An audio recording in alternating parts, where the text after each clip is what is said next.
mywebi.com இனிமேல் எல்லாமே ஆன்லைனில் தான். உங்கள் பிஸ்னஸ்க்கு ரொம்ப அஃபோர்டபுள் ப்ரைஸிங்கில் டொமைன், ஹோஸ்டிங், வெப்சைட் மற்றும் மொபைல் ஆப்பை டெவலப் பண்ணணுமா? mywebi.com எண்ட் டு எண்ட் பக்காவாக முடிச்சு கொடுப்பாங்க. உங்கள் பிராண்டை ஆன்லைனில் பில்ட் பண்ண mywebi.com தொடர்பு கொள்ளுங்கள்.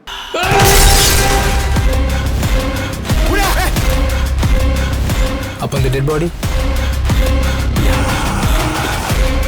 தயாராணி.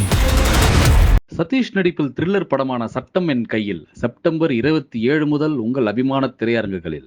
90s கிட்ஸின் லவ் ஸ்டோரியான செல்லக்குட்டி அக்டோபர் 4 முதல் உலகமெங்கும். இன்னைக்கு நம்ம திரைவிமர்சன நிகழ்ச்சியில் இயக்குனர் தமிழரசன் பச்சைமுத்து இயக்கத்தில் வெளிவந்திருக்கிற லப்பர் பந்து படத்தை பற்றி பார்க்க போகிறோம். இந்த படத்தை ஒரு பீரியட் படமாக தான் ஆரம்பிக்கிறாங்க. பீரியடுக்கு இவங்க எதை ஸ்கேலாக வச்சுருக்காங்கன்னா, ஒரு ரப்பர் பந்து 15 ரூபா விற்கக்கூடிய காலகட்டத்தில் இந்த கதை ஆரம்பிக்குது. இந்த காலகட்டத்தில் ஒரு 25 வயசு மதிக்கத்தக்க இளைஞராக அட்டகத்தி தினேஷ் வர்றாரு. அவர் 17 வயசுலேயே ஒரு பொண்ணை லவ் பண்ணி இழுத்துட்டு போய் கலப்பு திருமணம் பண்ணவர் அப்படின்னு சொல்லிட்டு அவர் அறிமுகப்படுத்துகிறாங்க. அவர் அந்த வட்டாரத்திலே ஒரு பெரிய கிரிக்கெட் பிளேயர், அவர் அடிச்சுக்க ஆளே கிடையாது, அப்படி தான் அவரை அறிமுகப்படுத்துகிறாங்க.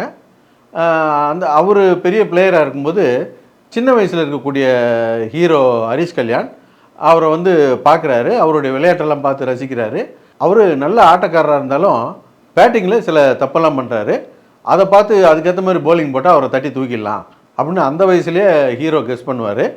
அதுக்கப்புறம் பார்த்தீங்கன்னா இன்னொரு காலகட்டத்தை காட்டுறாங்க.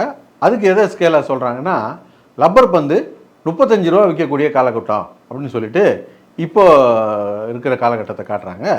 இதில் ஹீரோ ஹரிஷ் கல்யாண் ஒரு பெரிய இளைஞராக வளர்ந்து வந்திருக்கிறாரு. அவர் அவங்க வட்டாரத்தில் ஒரு பெரிய கிரிக்கெட் பிளேயராக இருக்கார். அந்த ஏரியாவில் இவர் அடிச்சிக்க முடியாது. அவர் ஒரு பொண்ணை லவ் பண்ணுறாரு. அந்த பொண்ணு அட்டகத்தி தினேஷோடைய பொண்ணுன்னு அவருக்கு தெரியாது. இதுக்கிடையில் இவங்க டீமுக்கும் அவங்க டீமுக்கும் ஒரு கிரிக்கெட் மேட்ச் நடக்குது. அந்த மேட்ச்சில் அட்டகத்தி தினேஷுக்கும் ஹீரோவுக்கும் ஒரு பெரிய பிரச்சனை ஆகி போகுது. 2 பேருக்கும் பெரிய ஈகோ கிளாஷ் ஆகி போகுது. அட்டகத்தி தினேஷோடைய ஒப்புதல் இருந்தால் தான் அவருடைய பொண்ணை ஹீரோ கல்யாணம் பண்ண முடியும். இவர் தான் அவர்கிட்ட உரண்டை இழுத்து வச்சுருக்காரு. அவர் எப்படி ஒப்புதல் கொடுப்பாரு? அது ஒரு பக்கம் இருக்கா. இவங்க 2 பேருக்குள்ளே கிரிக்கெட்லேயே ஒரு கடும் போட்டி இருக்குது.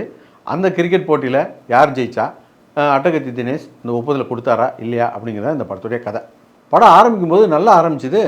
கொஞ்ச நேரம் கழித்து பார்த்தா ஜாதி பிரச்சனை அது இதுன்னு படத்துக்குள்ளே கொண்டு வந்துட்டாங்க.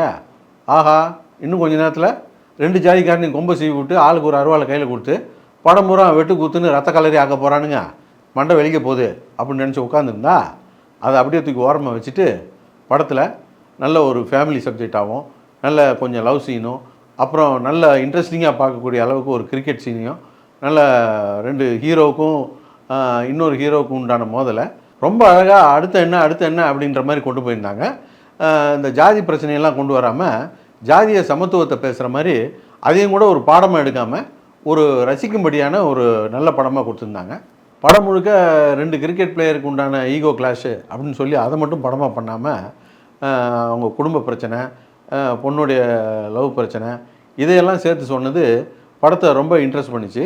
அதுலேயும் முக்கியமாக சமீபத்தில் வரக்கூடிய படங்கள்லாம் பார்த்திங்கன்னா, எந்த படத்துலையும் எந்த ஹீரோவுக்கும் ஹீரோயினுக்கும் அப்பா இல்லை அம்மா இல்லை, அனாதையாகவே சுற்றிக்கிட்டு இருக்காங்க. இந்த படத்தில் பார்த்தா ஒரு அப்பா, அம்மா, மாமியார் இந்த மாதிரி கேரக்டர்லாம் இருக்குது. இந்த கேரக்டர்களுக்கும் நல்லா படத்தில் முக்கியத்துவம் கொடுத்து அதுக்கு ஒரு கதை வச்சு ரொம்ப சென்டிமெண்ட்லாம் எல்லோரும் கனெக்ட் ஆகிற மாதிரி நல்லாவே பண்ணியிருந்தாங்க. இப்போ சமீப காலமாக வரக்கூடிய பல படங்களில் இருக்கிற பெரிய பிரச்சனை என்னென்னா, ஃபஸ்ட் ஹாஃப் நல்லாயிருக்கும், செகண்ட் ஹாஃபில் ஒன்றுமே இருக்காது. ஏன்னா ஃபஸ்ட் ஹாஃப் வரைக்கும் தான் கதை வச்சுருப்பாங்க, செகண்ட் ஹாஃபில் என்ன பண்ணுறதுன்னு தெரியாமல் எங்கேயோ கொண்டு போய் முடிச்சு வச்சுருப்பாங்க. ஆனால் இந்த படமும் ஃபஸ்ட் ஹாஃப் நல்லா இருந்து செகண்ட் ஹாஃபில் என்ன தான் பண்ண போகிறாங்க பார்ப்போன்னா, செகண்ட் ஹாஃபை கதையை வேறு ரூட்டில் கொண்டு போய் ரொம்பவே இன்ட்ரெஸ்ட் பண்ணி படத்தை முடிச்சிருந்தாங்க. ஒரு முழு படமாகவே பேக்கேஜாக நல்லா இருந்தது இந்த படம். இந்த படத்துடைய மிகப்பெரிய பலம் அப்படின்னு சொன்னால் அட்டகத்தி தினேஷை சொல்லலாம். ஏன்னா இந்த படத்தில் 2 ஹீரோ அப்படின்னு தான் சொல்ல முடியும். அதில் முக்கியமான ஹீரோனா அட்டகத்தி தினேஷ் தான். அவர் 2 ரோல் பண்ணியிருப்பார்.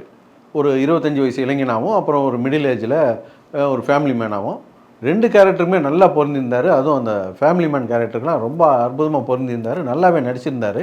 அதே போல் ஹரிஷ் கல்யாண், காளி வெங்கட், பாலசரவணன், தினேஷ்க்கு ஃப்ரெண்டாக வருவார் ஒரு குடிகார கேரக்டரு, இவங்க எல்லாம் டைமிங்லாம் ரொம்ப நல்லா பண்ணியிருந்தாங்க. அதே போல் ஃபேமிலியில் வரக்கூடிய இந்த லேடிஸ்லாம் ரொம்ப அற்புதமாக நடிச்சிருந்தாங்க. கிரிக்கெட்டை தாண்டி படத்தில் நிறைய நல்ல சீன் இருந்தது. குறிப்பாக முதல்ல ஹீரோயின் வந்து ஹீரோ வந்து தினேஷுக்கு அறிமுகப்படுத்துகிற சீனு, இடைவேளை சீனு, ஹரிஷ் வந்து பொண்ணு பார்க்க வர சீனு, இதெல்லாம் ரொம்ப நல்லா இருந்தது. படம் மேக்கிங்காகவே ரொம்ப குவாலிட்டியாக இருந்தது. Camera work, art work, editing, music எல்லாமே ரொம்ப நல்லா இருந்தது. படத்தில் குறைகள் அப்படின்னு சொன்னால் வழக்கமாக எல்லா சினிமாலையும் பண்ணுறது தான். ஹீரோ ஒரு பொண்ணை லவ் பண்ணுவார், ஆனால் அவங்க அப்பா மட்டும் யாருன்னே தெரியாது. திடீர்னு பார்த்தா ஒரு ஷாக் கொடுப்பாங்க. அந்த மாதிரியான இது இந்த படத்துலையும் வச்சுருக்கிறாங்க. அதே போல் எனக்கு கிரிக்கெட்னா உயிர் அப்படின்னு சொல்லிட்டு அட்டகத்தி தினேஷ் படம் பூரா அவர் கேரக்டரை காட்டுவாங்க. ஆனால் ஊருக்குள்ளே பசங்களோட விளையாடுறதுன்றது வேறு.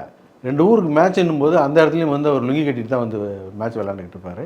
மொத்தத்தில் இந்த படம் எப்படி இருக்குது அப்படின்னு கேட்டிங்கன்னா, ஒரு சிம்பிளான கதையை எடுத்துக்கிட்டு பெரும்பான்மையான ஜனங்க ரசிக்கக்கூடிய கிரிக்கெட்டை மையமாக வச்சுக்கிட்டு ரொம்ப ஒரு நல்ல ஒரு ஆழமான ஒரு ஜாதிய சமத்துவத்தை பேசக்கூடிய ஒரு படமாக பண்ணியிருக்காங்க.